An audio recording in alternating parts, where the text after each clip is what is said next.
Esto es Territorio Extrañer.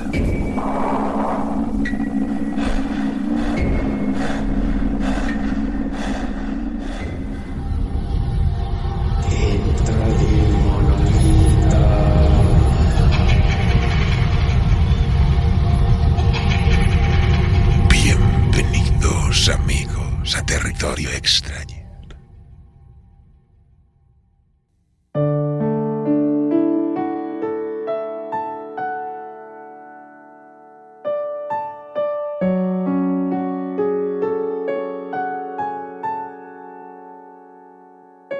Comenzamos la quinta temporada homenajeando a uno de los grandes, a un escritor nacido en Praga que escribió en lengua alemana y que es considerado uno de los autores más influyentes del siglo XX. En el centenario de su muerte, hoy, en Territorio Extrañer, Franz Kafka. Kafka vino al mundo en el caluroso 3 de julio de 1883, en Praga, actual República Checa, parte del Imperio Austrohúngaro por entonces. Amante de la lectura y la escritura desde pequeño, no lo tuvo fácil en el seno familiar, a pesar de criarse en un ambiente con recursos económicos. La tensa relación con su padre, de carácter autoritario, marcó su educación. Hermano mayor de 6 hijos de un matrimonio judío, tuvo que sufrir el fallecimiento de 2 de ellos, víctimas de la alta mortalidad infantil en la época. Y aunque las hermanas llegaron a edad adulta y él no las vería, fueron víctimas del Holocausto nazi. Seguidor del socialismo y ateo convencido, completó sus estudios de secundaria a los 18 años con buenas notas. Lo intentó con la química, la filología alemana y la historia del arte, pero finalmente su padre lo obligó a estudiar Derecho, carrera en la que obtuvo el doctorado en 1906. Por esa misma época comenzaron sus continuas visitas médicas, que ya nunca dejaría. Su debilidad física también marcaría su carácter personal y estilo literario. En torno a la fecha en la que terminaba sus estudios, también aparecieron los primeros relatos. Gracias a su vocación artística y empeño, pudo compaginar la literatura con lo profesional, trabajando en una empresa de seguros. Aunque hasta 1912 no tomó conciencia de que era escritor, sus primeros trabajos llegaron con 14 o 15 años. Sin embargo, destruyó todos los escritos. En 1914, Franz Kafka abandonó su hogar familiar. En esa etapa surgen obras como El proceso o La metamorfosis, trabajo por el que hoy es conocido mundialmente. La novela corta es un clásico de la literatura y uno de los textos más leídos de la historia, una alegoría del enfrentamiento del hombre ante un mundo nuevo que lo oprime y lo borra. Narra la vida de Gregorio Samsa, un hombre sencillo que un día amanece convertido en una especie de escarabajo o cucaracha, situación que lo lleva a aislarse de una sociedad cuando es consciente del rechazo de familiares y conocidos. El tema de la muerte como única alternativa para liberarse es uno de los temas presentes en esta novela. El libro ha sido sometido a distintas interpretaciones, a exponer la identidad del individuo atenazado por la soledad, a los peligros de la vida moderna. Incluso se ha llegado a buscar en él similitudes con la relación que el autor tenía con su padre en la vida real. Maestro en la fusión de realidad y fantasía, sus perturbadores temas abordan conflictos paternofiliales, ansiedad, existencialismo, crueldad física y psicológica, culpa, filosofía o evoluciones espirituales. Sea como fuere, no cabe duda de que la transformación de Gregorio es un acontecimiento fantástico que inaugura la literatura del absurdo y en décadas posteriores influirá a numerosos escritores consagrados. En una madrugada del verano de 1917, despertó vomitando sangre. Fue diagnosticado de tuberculosis, enfermedad que lo condujo al aislamiento en diferentes sanatorios y balnearios, en los que no dejó de escribir. El 3 de junio de 1914, Kafka murió en Austria. Casi toda la obra fue publicada de forma póstuma en contra del deseo de que se destruyera tras su muerte. El culpable fue su amigo Max Brod, quien no atendió a su petición.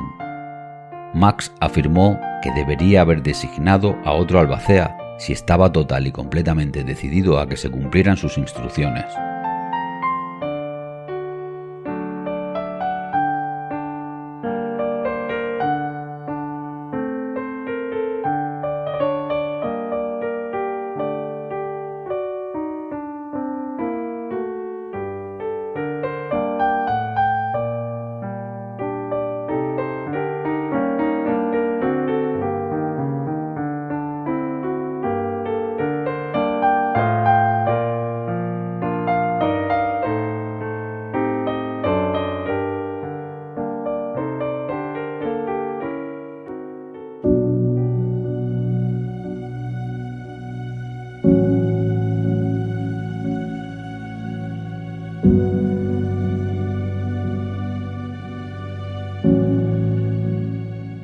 una hoja vieja.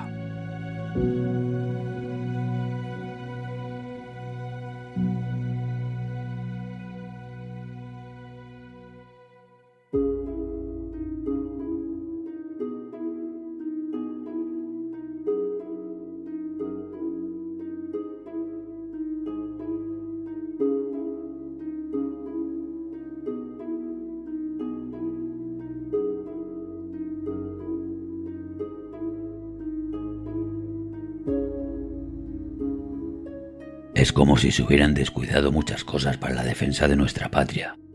Hasta ahora nos hemos desentendido de ello y nos hemos dedicado a hacer nuestro trabajo, pero los acontecimientos de los últimos tiempos nos preocupan. Tengo un taller de zapatería en la plaza que está ante el Palacio Imperial. Apenas abro mi tienda al amanecer, ya veo los accesos de todas las calles que llegan hasta aquí, ocupados por gentes armadas. Pero no se tratan de nuestros soldados, sino evidentemente de nómadas del norte.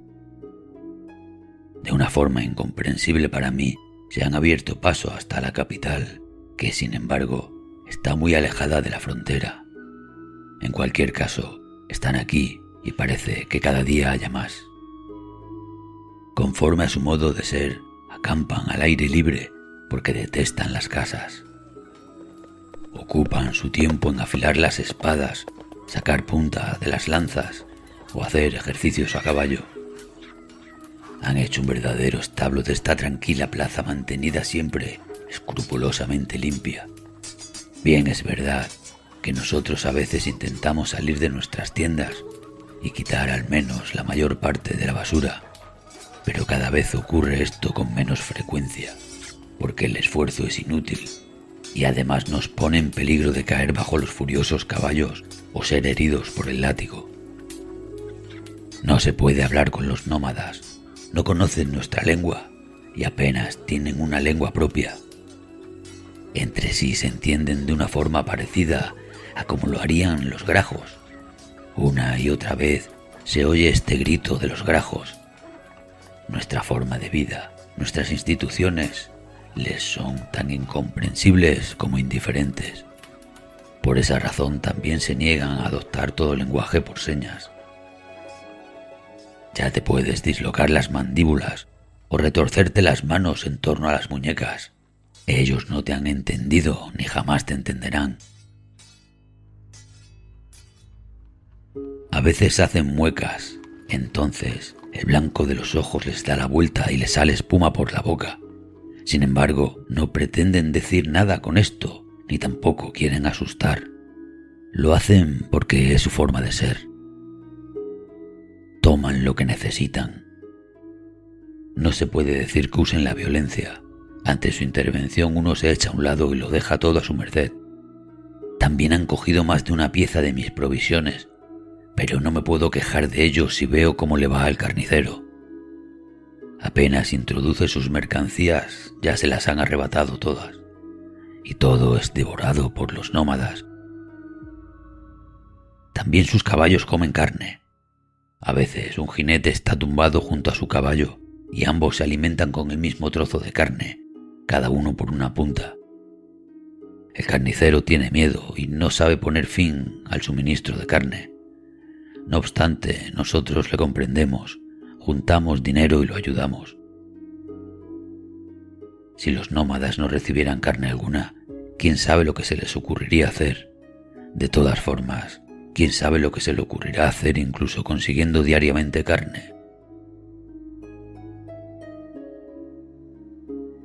Hace poco el carnicero pensó que podría ahorrarse al menos el esfuerzo de matar, y por la mañana trajo un buey vivo.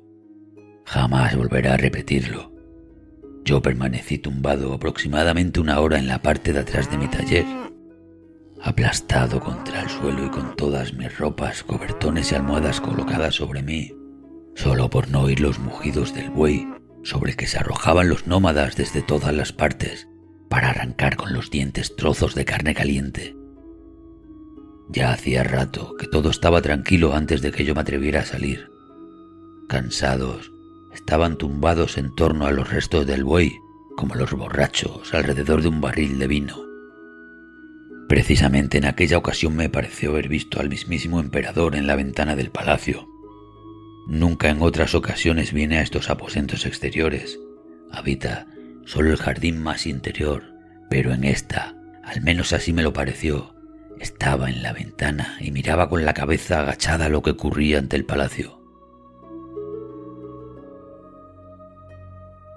¿Qué ocurría?, nos preguntamos todos. ¿Por cuánto tiempo aguantaremos esta carga y este tormento?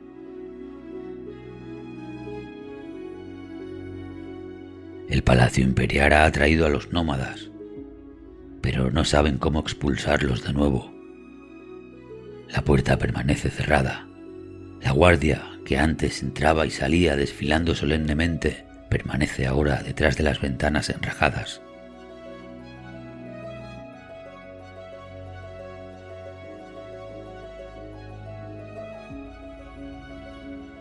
La salvación de la patria nos ha sido confiada a nosotros, artesanos y comerciantes, pero nosotros no estamos en condiciones de hacer frente a semejante misión. Tampoco nos hemos vanagloriado nunca de ser capaces de ello. Esto es un malentendido, y nosotros perecemos como consecuencia de él.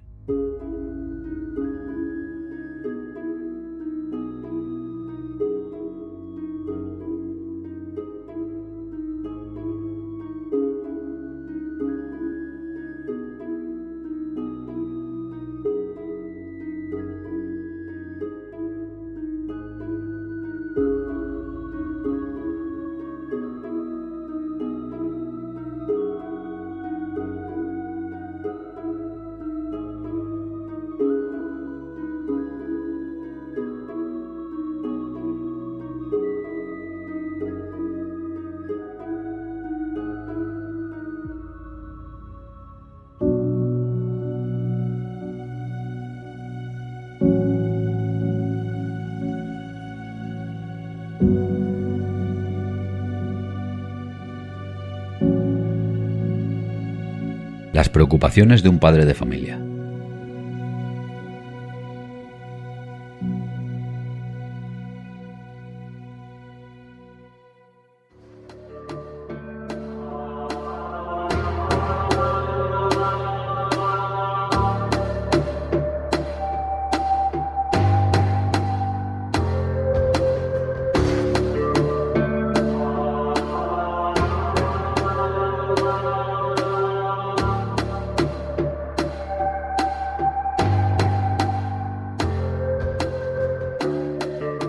Algunos dicen que la palabra Odradek viene del esloveno y sobre esa base tratan de establecer su etimología.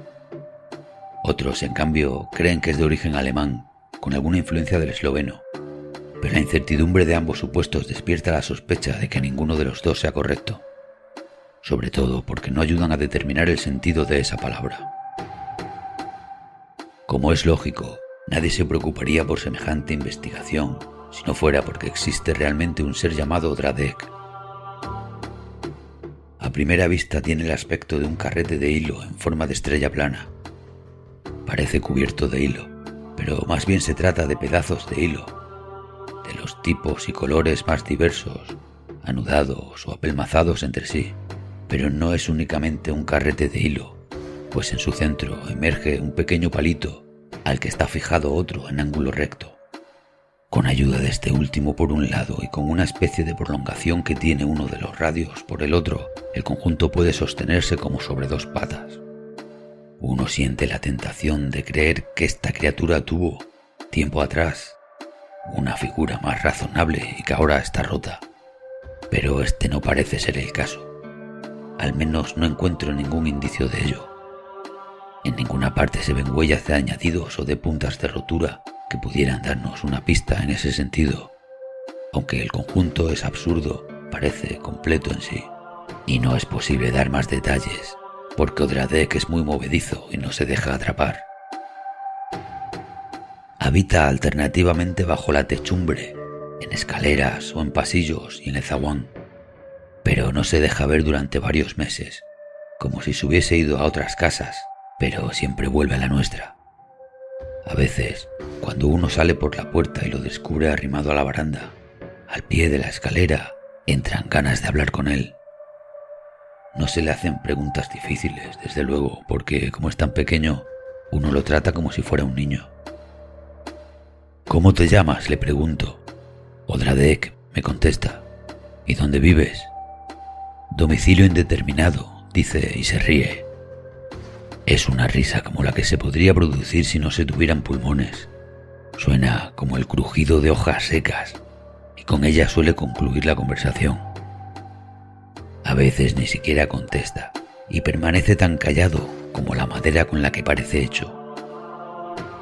En vano me pregunto qué será de él. ¿Acaso puede morir? Todo lo que muere debe haber tenido alguna razón de ser, alguna clase de actividad que lo haya desgastado. Y este no es el caso de Odradek.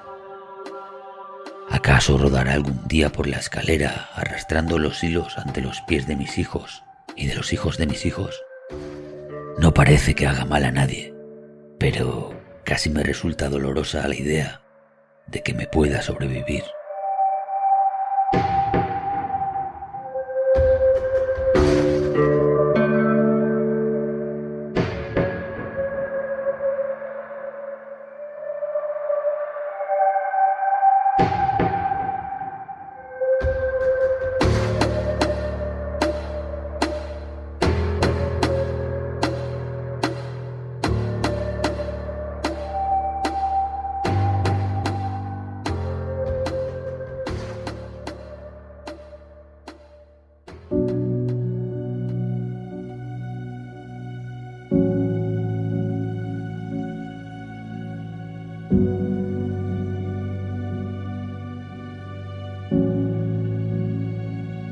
Una confusión cotidiana.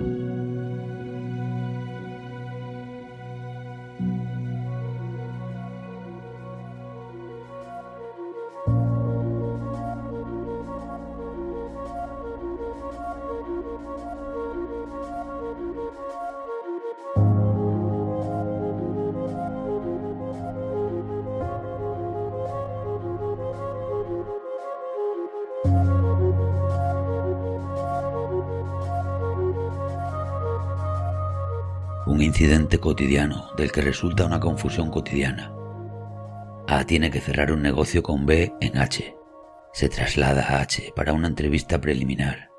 Pone 10 minutos en ir y 10 en volver y se jacta en su casa de esa velocidad.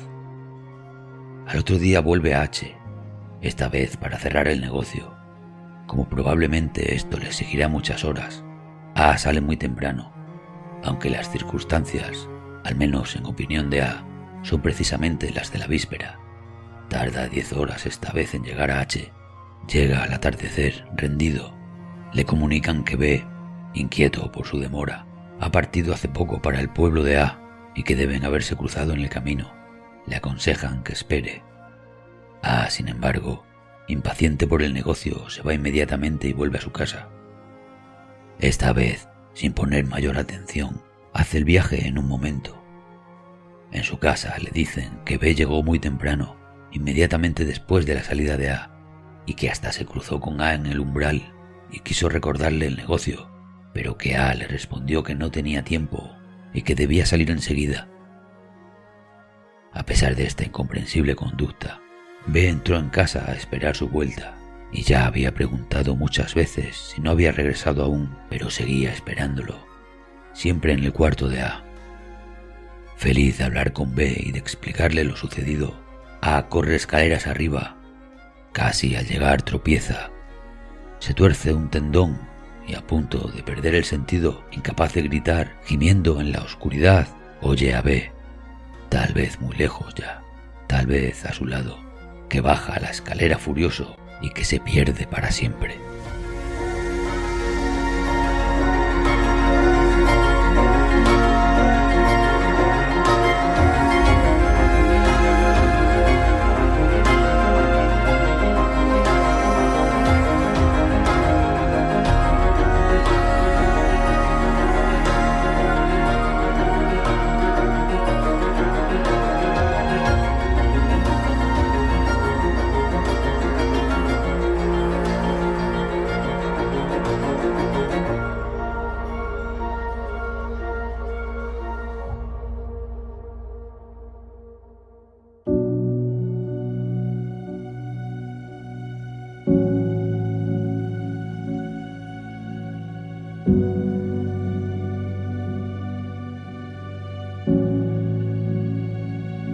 Un sueño.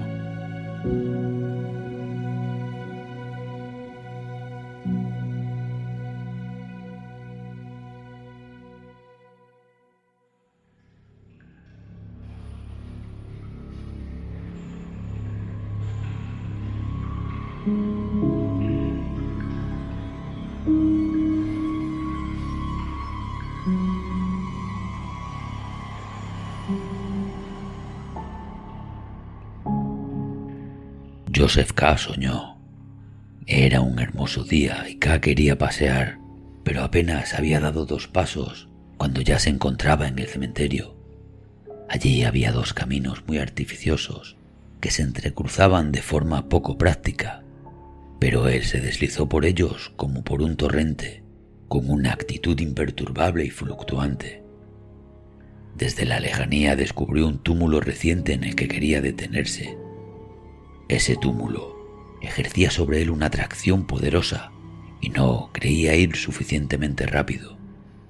Algunas veces apenas podía ver el túmulo, pues quedaba oculto por las banderas que se entrelazaban con fuerza. No se veía a sus portadores, pero parecía como si allí reinase un gran júbilo. Mientras dirigía su vista a la lejanía, descubrió repentinamente el túmulo a un costado, en el camino, ya casi a su espalda. Saltó rápidamente al césped. Como el terreno bajo su pie de apoyo al saltar era deslizante, se desequilibró y cayó precisamente ante el túmulo y de rodillas. Detrás de la tumba había 2 hombres que sostenían una lápida en vilo. Apenas apareció K, arrojaron la lápida al suelo y él quedó como si lo hubieran emparedado. Un tercer hombre, al que K reconoció inmediatamente como un artista, salió enseguida de un matorral. Vestía solo unos pantalones y una camisa mal abotonada. En la cabeza llevaba un gorro de terciopelo y sostenía en la mano un lápiz común con el que, al acercarse, trazó figuras en el aire. Se colocó con el lápiz arriba sobre la lápida. Como ésta era muy alta, no tuvo que agacharse del todo, aunque sí inclinarse, pues el túmulo, que no quería pisar, lo separaba de la lápida. Permanecía, por consiguiente, sobre las puntas de los pies y se apoyaba con la mano izquierda sobre la superficie de la losa. Gracias a una hábil maniobra, logró trazar algunas letras doradas con el lápiz. Escribió: «Aquí descansa». Cada letra pareció clara y bella, perfecta y de oro puro. Cuando terminó de escribir las 2 palabras, se volvió y miró a K, que esperaba ansioso la continuación de la escritura y apenas se preocupaba del hombre, ya que solo mantenía fija la mirada en la lápida. El hombre, en efecto, se dispuso a seguir escribiendo, pero no podía. Había algún impedimento. Bajó el lápiz y se volvió de nuevo hacia K, que ahora se fijó en el pintor y advirtió que éste se encontraba en un estado de gran confusión, aunque no podía decir la causa. Toda su admiración previa había desaparecido. También K quedó confuso. Intercambiaron miradas suplicantes. Había un malentendido que ninguno podía aclarar. Comenzó a sonar de un modo inoportuno la capilla perteneciente a la tumba, pero el artista hizo un ademán y la campana se detuvo. Transcurrido un rato comenzó a sonar de nuevo, esta vez en un tono muy bajo y deteniéndose al instante sin ningún requerimiento. Era como si quisiera probar su sonido. K estaba desconsolado por la situación del artista. Comenzó a llorar y sollozó largo tiempo cubriéndose el rostro con las manos. El artista esperó hasta que K se hubo tranquilizado y entonces decidió seguir escribiendo, ya que no encontraba otra salida. La primera línea que escribió supuso para K una liberación, aunque el artista la realizó con gran resistencia. La escritura ya no era tan bella, ante todo parecía faltar oro. La línea surgía pálida e insegura, La letra quedaba demasiado grande. Era una J. Estaba casi terminada cuando el artista pisoteó furioso la tumba, de tal modo que la tierra invadió el aire. K lo comprendió al fin. Para pedir perdón ya no había tiempo. Escarbó en la tierra, que apenas oponía resistencia con los dedos. Todo parecía preparado. Solo había una ligera capa para guardar las apariencias.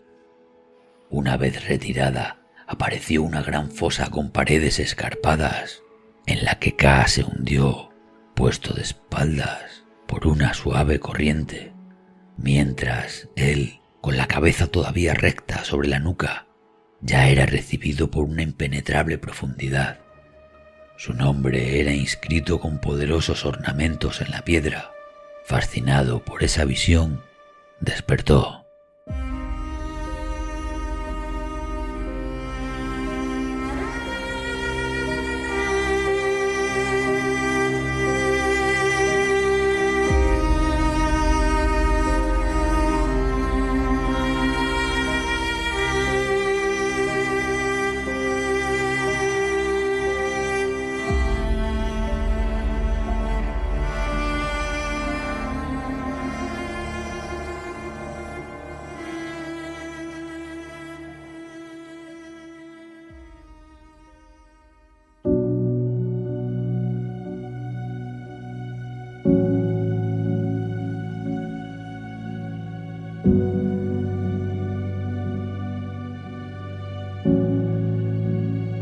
La verdad sobre Sancho Panza.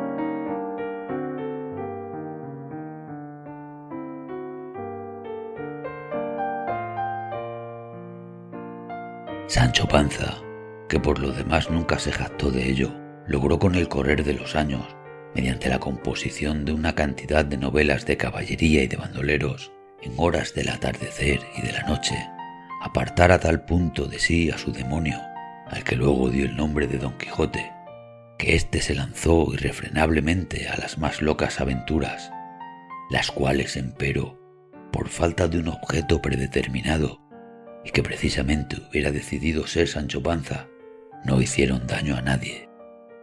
Sancho Panza, hombre libre, siguió impasible, quizá en razón de un cierto sentimiento de la responsabilidad a Don Quijote en sus andanzas, alcanzando con ello un grande y útil esparcimiento hasta su fin.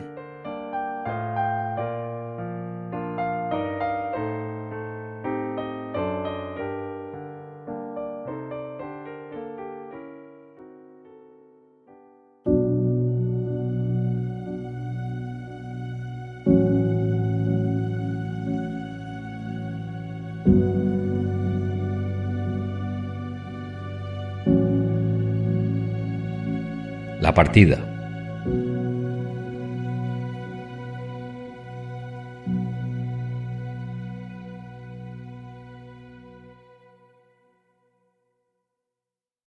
Ordené que trajeran mi caballo del establo. El sirviente no entendió mis órdenes, así que fui al establo yo mismo, le puse la silla a mi caballo y lo monté. A la distancia escuché el sonido de una trompeta y le pregunté al sirviente qué significaba. Él no sabía nada ni escuchó nada. En el portal me detuvo y preguntó: ¿A dónde va, patrón? No lo sé, le dije. Simplemente fuera de aquí, nada más. Es la única manera en que puedo alcanzar mi meta. ¿Así que usted conoce su meta?, preguntó. Sí, repliqué. Te lo acabo de decir. Fuera de aquí. Esa es mi meta.